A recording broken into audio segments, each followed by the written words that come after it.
খুবই অসুবিধা হচ্ছিল, দেখলাম খাচ্ছিল না, 2 দিন ধরে পড়ে আছে। তো মনে হলো সম্ভবত জন্ডিস হয়েছে। তো অর্ণবদার সঙ্গে যোগাযোগ করে এখানে এলাম।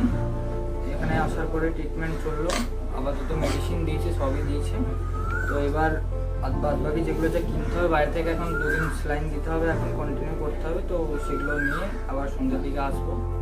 তো পরিষেবা খুবই ভালো, আপনারাও আসবেন, কিছু যোগাযোগ করবেন, অসুবিধা হলে সবসময় আছে পাশে। Thank you. ওর হাঁফাচ্ছে ও, আর জ্বর আসছে যাচ্ছে।